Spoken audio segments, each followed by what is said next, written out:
السلام علیکم۔ یقین ہو تم میرا ایپیسوڈ نمبر 4۔ ہاں تو گھڑ سواری کون کون کرے گا؟ ولید سب سے پوچھ رہا تھا۔ لڑکے تو بہت ہی ایکسائٹڈ تھے پر لڑکیاں ساری ڈر رہی تھیں۔ ولید نے باری باری سب کے ساتھ گھوڑے پر بیٹھ کر سواری کی۔ اسد کی ضد تھی کہ وہ اکیلے کرے گا، اس لیے ولید پیچھے ہٹ گیا۔ اب اسد گھوڑے پہ سوار تھا، باقی سب زور زور سے آوازیں لگا کر اس کو ڈرا رہے تھے۔ وہ ڈرنے والا نہیں تھا۔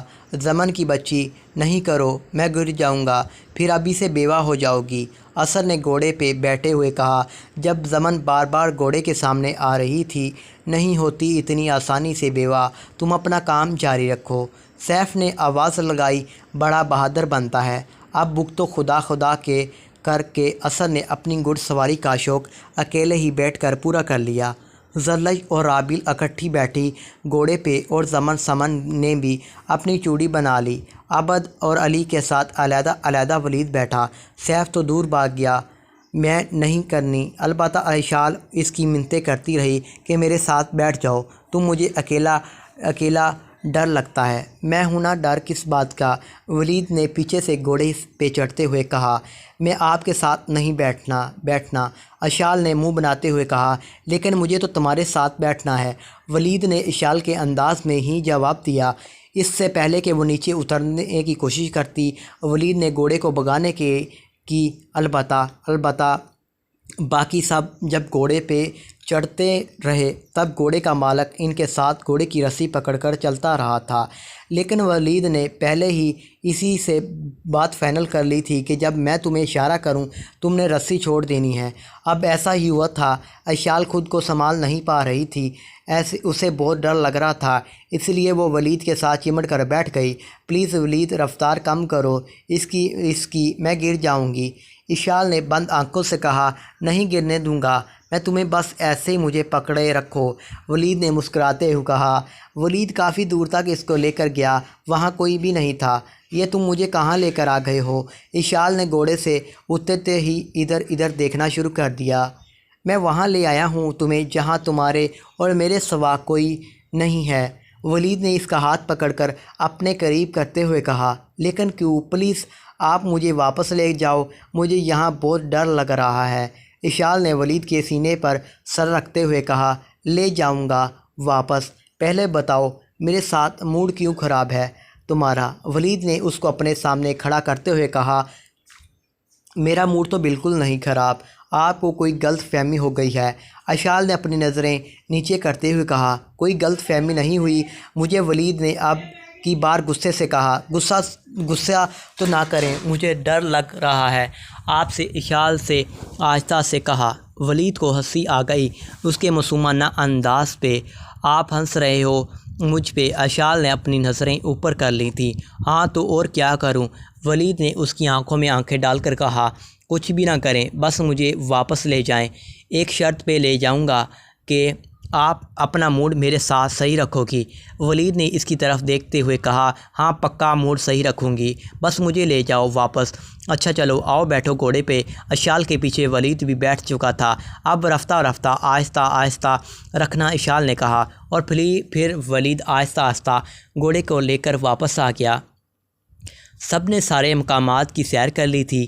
بعد میں اشال کا موڈ بھی بالکل صحیح رہا ولید کے ساتھ۔ آج وہ واپس آ رہے تھے، سب ویسے ہی گاڑیوں میں بیٹھے جس ترتیب سے آتے وقت بیٹھے تھے۔ اشال اب بھی ولید کے ساتھ والی سیٹ پہ بیٹھی تھی، لیکن اس بار موڈ خراب کر کے دوسری سائڈ پہ منہ کر کے نہیں بیٹھی تھی، بلکہ بار بار ولید کو چوری چھپی نظروں سے دیکھتی رہی تھی، اور ولید بھی اس کو اپنی نظروں کے اثار میں بار بار قید کر لیتا تھا۔ اس طرح ایک خوبصورت سفر کا اختتام ہو چکا تھا۔ سب تھکے ہارے اپنے اپنے روم میں سونے کے لیے چلے گئے۔ آج زلج کا یونی میں پہلا دن تھا۔ آج کی سلیکشن ہو چکی تھی۔ اسے بتایا گیا تھا کہ پرنسپل رب نواز سے جا کر مل لے گی، باقی سب کچھ وہ اسے سمجھا دے گا۔ میں آئی کام ان سر؟ زلج نے پرنسپل رب نواز کا بورڈ پڑھ کر اسے کمرے میں جھانکتے ہوئے کہا۔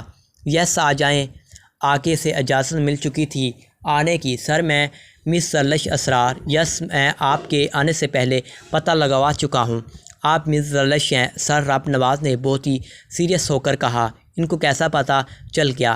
میں ہی زلش ہوں۔ زلش ابھی مائنڈ میں سوچ ہی رہی تھی جب سر رب نواز نے اس کو سوچ میں ڈوبے ہوئے دیکھ کر خود ہی کہہ دیا کہ یونی کے رولز میں شامل ہے کہ ہر نئے آنے والے کا مکمل بائیو ڈیٹا ہم پہلے سے اپنے پاس رکھتے ہیں۔ اندازہ ابھی بھی وہی سیریس تھا جی سر۔ زلش تھوڑی شرمندہ سی ہو رہی تھی۔ میں کم سر اندر داخل ہوتے ہوئے ایک جوان نے کہا، یس پروفیسر فیضان آ جائیں۔ فیضان روم میں انٹر ہو چکا تھا اور کہا اس نے کہ سر رب نواز نے اسے بیٹھنے کے لیے نہیں کہا تھا۔ یہ مس زلش ہیں، آپ انہیں ان کا روم دکھا دیں اور ان کا کام بھی ان کو سمجھا دیں۔ فیضان کی نظریں ابھی تک زلش پر نہیں اٹھی تھی لیکن زلش اس کو دیکھ چکی تھی۔ آئیے مس زلش۔ فیضان اب زلش کی طرف مڑ چکا تھا۔ اسے تھوڑا بہت فیل تو ہوا کہ یہ وہی پاگل ہے، لیکن پھر پرنسپل کے سامنے اپنی عزت کا فلودہ نہیں نکالنا چاہتا تھا، اس لیے وہ اس کو اپنا پیچھے آنے کا کہہ کر روم سے نکل گیا۔ زلش بھی اس کے پیچھے ہی نکل گئی۔ اف کیسے برداشت کر لیتے ہو تم لوگ ان جیسے افسر کو، زلش نے فیضان کے قدموں کے ساتھ قدم ملا کر چلتے ہوئے کہا، لیکن فیضان نے کوئی جواب نہیں دیا۔ عجیب سا آدمی ہے یہ، بلکہ یہاں تو سب ہی عجیب ہیں، کوئی سیدھے منہ سے بات ہی نہیں کرتا۔ زلش دل میں سوچا، آپ کا نام فیضان ہے، بہت اچھا نام ہے، میرا نام تو آپ کو پتہ چل ہی گیا ہے۔ زلش تو پھر بات کرنی شروع کی لیکن اس بار جواب نہیں دیا گیا۔ ویسے اس دن کے لیے معاف کر دیں، بس میں ہوں ہی تھوڑی سی پاگل، جو چیز پسند آ جائے وہ ہر حال میں اپنانا چاہتی ہوں۔ زلش نے پھر مخاطب کیا لیکن فیضان چپ رہا اور آپ بولتے نہیں کیا؟ زلش اس کے سامنے آ کر رک گئی۔ دیکھیے مس زلش، نہ تو مجھے فضول بولنا اچھا لگتا ہے اور نہ ہی سنانا، اس لیے آپ بھی اپنی بولتی بند کریں اور مجھے بھی سکون سے اپنا کام کرنے دیں۔ فیضان نے اسے اپنے ہاتھ سے پیچھے کر دیا اور آگے چلنے لگا۔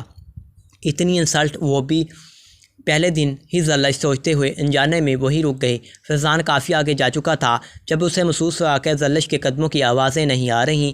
اس نے پیچھے مڑ کر دیکھا تو زلش بہت پیچھے کی سوچ میں گم کھڑی تھی۔ یہ کیا بدتمیزی ہے؟ مس زلش آپ ادھر کیوں کھڑے ہیں؟ میرے پاس اور بھی بہت سے کام ہیں آپ کو آپ کے روم تک پہنچانے کے علاوہ بھی۔ فیضان آپ اس کے پاس آیا کھڑا تھا، تو جاؤ آپ، جدھر آپ کو کام ہے میں خود چلی جاؤں گی، آپ کی محتاج نہیں ہوں میں۔ زلش نے اپنا بیگ اٹھایا اور غصے سے چل پڑی۔ فیضان بھی وہاں سے اب چلا گیا تھا۔ زلش نے پیچھے مڑ کر دیکھا تو فیضان نہیں تھا اور اب اسے تو اپنے روم ہی نہیں پتہ تھا اور اب وہ کیا کرے گی، اور وہی بیٹھی سوچ رہی تھی سوری۔ ابھی جب فیضان واپس آ گیا، اگر آپ کا غصہ کم ہو گیا ہو تو چلیے میں آپ کو روم دکھا دیتا ہوں۔ زلش صرف اپنا سر ہلا سکتی تھی اور فیضان کے پیچھے پیچھے چلنے لگی خاموشی سے۔ فیضان نے اسے اس کا روم دکھا دیا تھا۔ آپ ریسٹ کر لیں، آپ بھی ڈنر پہ آپ کو بلا لیا جائے گا، سب سے آپ کا انٹروڈکشن بھی ہو جائے گا اور آپ کو آپ کا کام بھی سمجھا دوں گا۔ فیضان نے اتنا کہا اور بغیر اس کے کسی جواب سنے وہاں سے چلتا بنا۔ کتنے سخت لوگ ہیں یہاں کے، تو پانی تک نہیں پوچھا۔ زلش کو اب کافی پیاس لگ چکی تھی۔ اس نے روم سے باہر نکل کر دیکھا فیضان کافی دور جا چکا تھا۔ وہ روم سے نکلی اور اپنے ارد گرد سب رومز کو دیکھنے لگی۔ سب رومز خالی تھے، سب اپنی ڈوٹیز پر تھے۔ مجبوراً اسے پیاسا ہی سونا پڑا۔ آنے والی ایپیسوڈ بھی بہت ہی مزے کی ہونے والی ہے، تو چینل کو سبسکرائب تو کر دیجیے گا۔ تو تھوڑی سی غلطیاں بھی ہوتی ہیں، مسٹیک بھی ہوتی ہیں،